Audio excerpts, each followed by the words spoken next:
Всем привет. Буду записывать без телесуфлера, без заметок и прочего, поэтому сразу извиняюсь за возможные просторечия.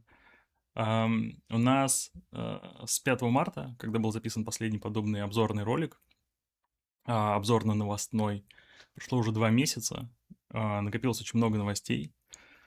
Я планировал раз в месяц выпускать подобные дайджесты о том, что происходит в комьюнити, что происходит в лиге, но у нас конец марта выпал как раз на очень горячий период групповой стадии второго сезона, и там была подготовка к плей-офф, поэтому ролика не было. Ну вот сейчас попробую рассказать обо всем, что помню из того, что происходило из важного за последние 2 месяца.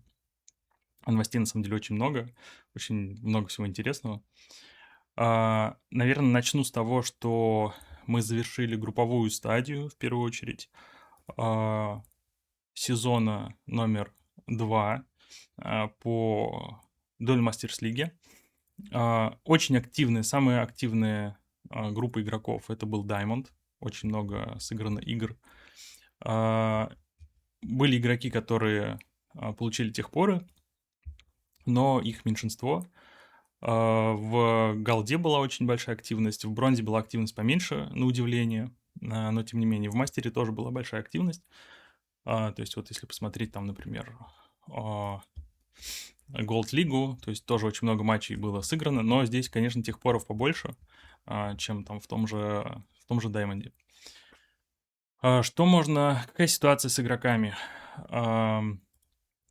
Игроки, которые через плей-офф получили возможность играть в лиге выше, им всем было уже выдана роль в Дискорде, и они уже зарегистрированы как игроки более высокой лиги. То есть такой, а, скажем так, эм, они были авардены, да, результатами, по результатам своим. А relegation, то есть самые низкие 3 игрока в каждой группе, они пока не, скажем так, не перешли в лигу ниже, потому что будем смотреть, исходить из того, какая консистентность будет лиг в конце регистрации, там, ближе к 28 мая на третий сезон. Потому что, опять же, если мы подняли Тирса Мейда и Эшекса в мастер, то совершенно очевидно, что там ботом 3 игрока, это Мин, Экзарта и Вирм, они, разумеется, не перейдут в Даймонд, потому что эта тройка, на мой субъективный взгляд, сильнее, чем та тройка, которая перешла в мастер. Что будем делать как раз вот с последними 3 игроками? Решим ближе к концу регистрации, когда будет понятно, кто зарегистрирован, какое количество игроков. Есть небольшой шанс, что он небольшой, это далеко не 100%, что мастер будет разбит на 2 группы. Грандмастер условно с игроками вот топ-6, плюс новыми регистрациями сильных, опять же, игроков, которые будут в течение мая к нам приходить. Ну, там, возможно, там добавится еще несколько игроков из текущего мастера в гранд-мастер. И lower мастер объединится как раз с теми ребятами, которые вышли из плей-офф, может быть, еще там с несколькими diamond игроками. То есть будет мастер и гранд-мастер. Возможно. Если такая разбивка будет означать, что в группах окажется там условно меньше 10 человек, то этого точно не будет. Вот, потому что я все-таки придерживаюсь того, что от 15 до 20 человек должно быть внутри каждой лиги. Понятно, что там у кого-то очень мало времени играть, но тем не менее будет дано 6 недель, и за 6 недель можно сыграть большое количество матчей. Вот, либо просто затихпориться и не участвовать в лиге, в которой у тебя есть обязательство сыграть с 15 противниками. Вот, это то, что касается мыслей на тему переранжирования игроков на третьем сезоне. То есть, возможно, промежуточная сущность, да, промежуточная лига будет добавлена. Либо она будет разбивать мастер, либо еще также рассматривается немножечко сделать промежуточную историю между Голдой и Даймондом. Но я вообще не горю желанием это делать. Ни первый вариант, ни второй вариант. Но если будет достаточно игроков, то пятую лигу добавим. Вот. Потом, что у нас было с плей-оффом? Плей-офф у нас вообще замечательно кастился на ру-твиче и на англоязычном твиче. То есть был поднят отдельно англоязычный твич у TDLN, на него подписалось уже там почти 50 человек во время плей-оффа, потому что здесь кастилось только 2 дня, только плей-офф. Здесь основной кастер, основным кастером выступал Lynx. Вместе с ним там в разное время залетали Эшикс, Exarta, Hatebreed, Connect5, то есть вообще супер классные комментаторы. И здесь не осталось видосов, потому что все видосы англоязычные, они были нарезаны на кучу-кучу видосиков на YouTube. То есть все англоязычные стримы, все плей-офф игры, абсолютно каждая, с комментариями, они все есть на YouTube. На русском языке я решил не дублировать те же самые игры, но на русском языке, и они доступны на моем твиче в разделе «Видео». Вот они здесь есть, можно посмотреть стримы целиком. Вот. На русскоязычном твиче у нас участвовал активно Велес, Наут, я был все время, Колд подключался, Скиннер комментил несколько игр в начале. Вот, то есть, что там, что на англоязычном, что на русскоязычных твичах, кастах было прям много народу, которые с удовольствием кастили. Вот, все получилось довольно интересно. Это то, что касается второго сезона.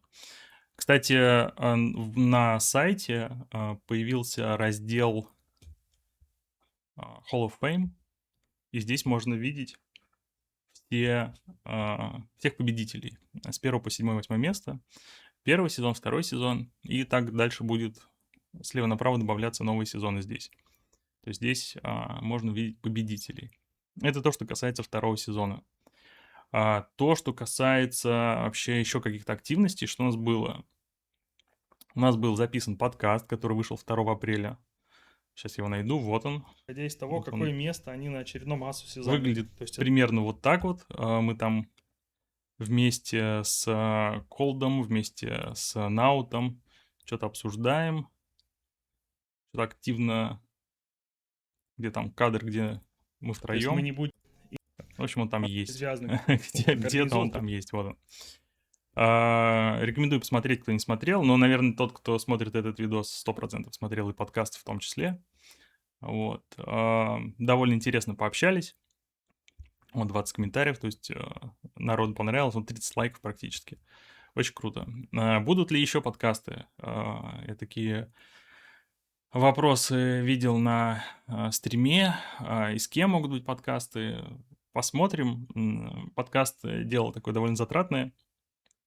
Поэтому, если будет действительно какой-то интересный контент с каким-то интересным гостем, да, там, не знаю, может быть, со Смольником можно будет что-то записать, может быть, вообще там пригласить Полоса из Quake или там еще кого-нибудь. То есть я посмотрю, вполне возможно, что в будущем еще что-нибудь такое выйдет. Вот, это про подкаст. Был фестиваль Гейм-дни недавно.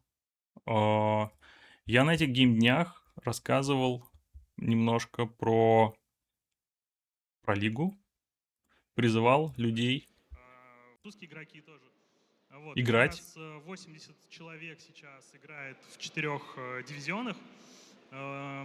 Длительность группового этапа. Вот, это, короче, выглядело примерно так. Но это было после шоу-матча. Сам шоу-матч выглядел вот примерно вот так. Вообще, да, мы играем, кстати, на внешнем сервере, не на локальном. Абсолютный провал с тем, что скины не UT-комп. А, Вот и Epic Braid скины тоже, на мой взгляд, полная хрень. То есть должны быть только яркие модельки UT-компа, но их нет, и людям, которые прислал ссылку, они не очень понимали, что происходит. И я сам не очень понимал, что происходит, смотрел на большом телеке потом. И, ну, конечно, просто ничего не видно. Здесь только, Не видно, в кого вообще идет стрельба и так далее. наверное, Но, тем не менее, это не так уж и важно. Очень большая благодарность тем, кто нас туда пригласил. Это был прикольный опыт. Это была возможность сказать про Duel Masters League на аудиторию гейм-дней. Вот. И в целом ивент прошел очень прикольно. Есть lessons learned, которые мы вынесли из этого мероприятия. К следующему мероприятию уже подготовимся, наверное, более так осознанно. Дальше у нас произошел ребрендинг. Ребрендинг красивых чемпионов. Все выглядит круто. Вот все высокого качества. Есть целый пак, который есть на бусте со всей графикой. Но и в целом здесь задумка следующая. Зачем вообще нужен подобный ребрендинг? Во-первых, потому что у нас есть время и ресурсы, и как бы я не прочь вкладывать в это и время, и ресурсы, чтобы на каждую лигу, на каждый сезон, точнее, выпускать определенный свой брендированный, скажем так, визуальный стиль. Это можно, если хотите, по аналогии с PoE, да, как PoE Supporters Pack, вот примерно то же самое. И вот эта графика новая, она скажем, переиспользуется на бусте. Сейчас расскажу вот про то, что такое Old School Esports League с таким прикольным маскотом. Но мы сейчас говорим пока про брендинг, и брендинг является неким таким ревордом для тех, кто подпишется на бусте. То есть здесь 11 файлов с графикой, которые можно ставить там на wallpaper, разные картинки, и они будут выпускаться, просто затея такая, что они будут выпускаться каждый сезон новые. Сильно будут отличаться друг от друга, качество будет только повышаться. В этом есть смысловая нагрузка только в том, что это является хорошей точкой входа для поддержки лиги. Вот такие графические бандлы. Ну и плюс, естественно, это позволяет вообще всей инфраструктуре лиги выглядеть достойно, скажем так. Вот. Это то, что касается брендинга. На бусте у нас есть два типа способов поддержать лигу. Это прямые донаты, вот здесь вот, которые более интересны, и подписка. Вот, так что feel free либо подписываться, либо делать прямые донаты. Они нужны для повышения продакшена, для окупаемости всего того, что сейчас делаю я и моя команда, и для формирования призовых на сезон. Может быть, мы успеем собрать какой-то гол на поддержку, на призовые третьего сезона. Было бы очень здорово. Но посмотрим. Вот, то есть на призовые деньги будут выделяться уже, когда мы здесь какую-то более-менее вменяемую сумму наберем, из которых можно будет взять часть отдельно на призовой фонд для сезона или для каких-то сайд-ивентов. Перейду сразу тогда к сайд-ивентам. В чем смысл сайд-ивентов? У нас будет Qualifier Cups, то есть отборочные турниры. Это будет регулярная практика. Вот первый турнир сейчас в межсезоне между вторым и третьим сезоном. Это Мастер-лига Qualifier, то есть один слот на Мастер-лигу забронирован на победителя вот этого турнира, который будет в эту субботу, 2 мая. Тут будет также сеточка, Пока зарегистрировано, кстати, очень мало игроков, там порядка 6 игроков. Ну, это уже будет прикольно. Правила Best of 1, гранд-финал Best of 3, Double Elimination. Я пока тестирую процессы разные того, как вообще вся история по лиге, из каких компонентов она будет состоять. То есть то, что будет такие сателлиты, отборочные турниры, это 100%, поэтому мне не важно, хоть там я сам с собой сейчас буду играть в субботу, вся вот эта, весь процесс, он должен быть обкатан как минимум один раз, чтобы дальше уже его масштабировать. Поэтому здесь сейчас один турнирчик, и дальше здесь вот такими квадратиками будут добавляться бесконечное количество разных ивентов, турниров, и они не обязательно будут отборочные. Здесь как бы категория Qualifier Cups, но на самом деле здесь могут быть не только отборочные турниры, напрямую связанные с лигами в Duel Masters, а могут быть еще какие-то дополнительные сателлиты, какие-то еще шоу-матчи, что-то еще. Вот, в общем-то, это такое пространство для сайд-ивентов. Вот. Дальше расскажу, что такое осел. Осел Монстр, прикольный сайт, прикольный домен. Хотелось бы заколабиться с энергетосами Монстр, но посмотрим, они любят киберспорт. Origin вот этого бренда и вообще весь смысл вот этой вот страницы разводной по разным лигам, над которыми я работаю. Origin в следующем, что когда-то я занимался турнирами исключительно по Heroes 3 Hota, и в рамках этой лиги, в рамках этого бренда я организовывал разные турниры там, для корпоратов и так далее под заказ по героям. Сейчас там есть уже организации, которые этим очень активно занимаются, там, допустим, с 23 года. Я как раз от героев отошел, но сам подход организации турниров и лиг под заказ, он сохранился, и у меня команда этим занимается так, на фоне, когда есть на это запрос. И сейчас ко мне пришел запрос, во-первых, на организацию турнира, скажем так, серии турниров по CS2. Это будет выглядеть примерно так же, как выглядит Duel Masters League UT2004. То есть также можно будет зайти, также там будет какая-то информация, какие-то конкретные ивенты с сетками и так далее. То есть на данный момент здесь два комьюнити друг против друга выставляют команды. Там одно комьюнити предпринимателей, другое комьюнити там еще for fun ребят. И вот в формате там классическом 5 на 5 у них будет первый турнир проводиться 5 мая. И, соответственно, к 5 мая уже здесь, я думаю, даже раньше, возможно, там к воскресенью, уже на эту кнопочку можно будет нажать, провалиться в ивенты по Counter-Strike, которые, соответственно, я организую вместе с командой уже по Counter-Strike. Ну, вот. И вот это вот осел, да, Old School eSports League, эта история будет как бы некой такой родительская платформа, которая использует мои ресурсы для организации разных, по разным играм мероприятий. Вот. И какая в этом ценность? Ценность следующая, что, ну, просто для игроков по УТ, например. Ценность следующая, что трафик переливается между разными инициативами, между разными лигами, то есть ребята из контры увидят УТ, ребята из УТ увидят контру, переливание трафика, в контре свои стримеры, у которых есть своя аудитория. То есть, так как это все будет происходить под единым брендом, то будет активное перемешивание игроков, перемешивание инфоповодов, и это в конечном счете, это такая виральность этого будет повышаться, потому что только в рамках одного УТ, ну, довольно тяжело какую-то новую аудиторию привлекать вне Unreal. Вот, то есть из УТ-3, УТ-4 можно привлекать, но за рамками там довольно-таки тяжело. А так вот есть некая объединяющая история.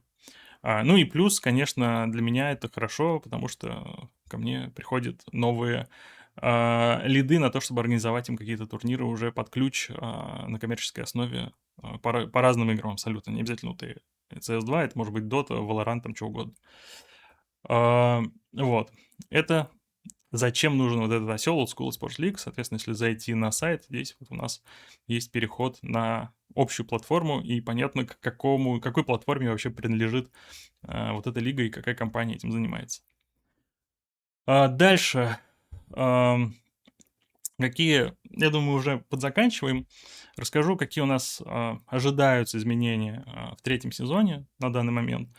Этих изменений, ну, практически не будет именно по правилам. То есть единственное, что мы будем давать победителю, точнее тому, кто пришел в гранд-финал из верхней сетки, 1 очко. Да, об этом Скримс упомянул, как бы ребята это подчеркнули на втором сезоне. Мы это небольшое изменение в правилах сделаем, что будет преимущество того, кто играет с верхней сетки в гранд-финале, в плей-оффе. По картам, по мэппулу, да, сразу скажу, что я придерживаюсь тоталитаризма абсолютного здесь. Мне, наверное, уже человек 15 написало, какие они хотели бы видеть карты помимо классических Ранкина, Ироника, Рафинери и Леа. Те, кто там близок к Т3, УТ4 комьюнити, хотят одни карты, ностальгирующие ребята хотят другие карты, там любители кваки хотят третьи карты, любители бэкспейса и реверса хотят их, и так далее.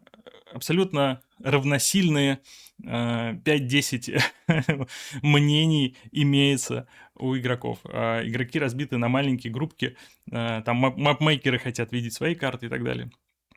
Поэтому, конечно, когда ты управляешь комьюнити каким-то, ну, ты не можешь прислушаться к одному конкретному мнению, и голосование здесь никаким образом не поможет. Здесь только, скажем так, целевое спускание сверху вниз конкретных правил. Поэтому можете мне, правда, не писать по поводу карт. Вот какие карты будут, такие будут. Такие будем играть. Кто не хочет, тот пусть не играет. Вообще абсолютно ни на что это не повлияет. Если там кто-то скажет, я не хочу играть, пожалуйста, можно не играть. Или, опять же, если кто-то говорит, я не хочу играть без призовых, пожалуйста, на развитие лиги это вообще абсолютно никак не повлияет на данный момент.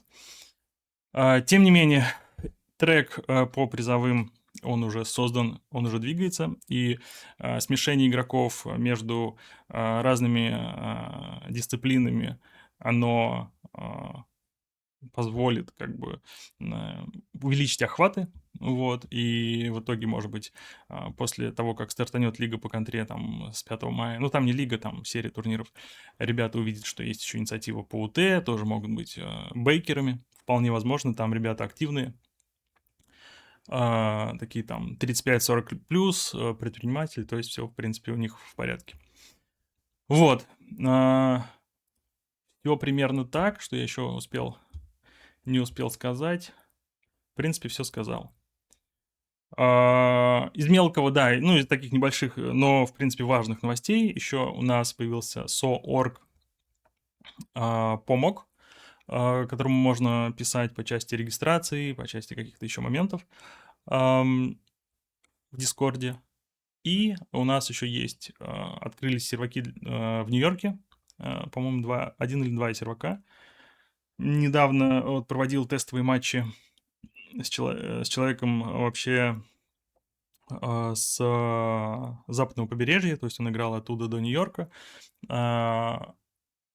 И у меня там пинг порядка 120. То есть, в принципе, играбельно с неткодом.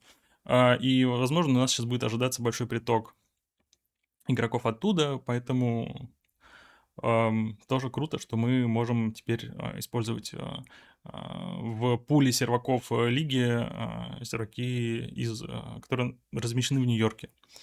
Вот. Так мы раньше, по-моему, на Манчестере играли, вот теперь вот такая есть история. И по правилам там одна игра может быть сыграна там, одна игра может быть сыграна на каких-то европейских серваках. То есть здесь будем идти навстречу игрокам и подбирать как-то оптимальный пул серваков по пингу для конкретной пары. Вот. Все. Я думаю, это все новости. Следующий обзор сделаю в конце мая. 2 числа, напомню, турнир на мастер-слот. Могут участвовать абсолютно все. Diamond, Gold, Bronze, кто хочет. Ребята, которые на последних 3 местах в мастере, тоже могут участвовать. Все. Спасибо. Всем пока.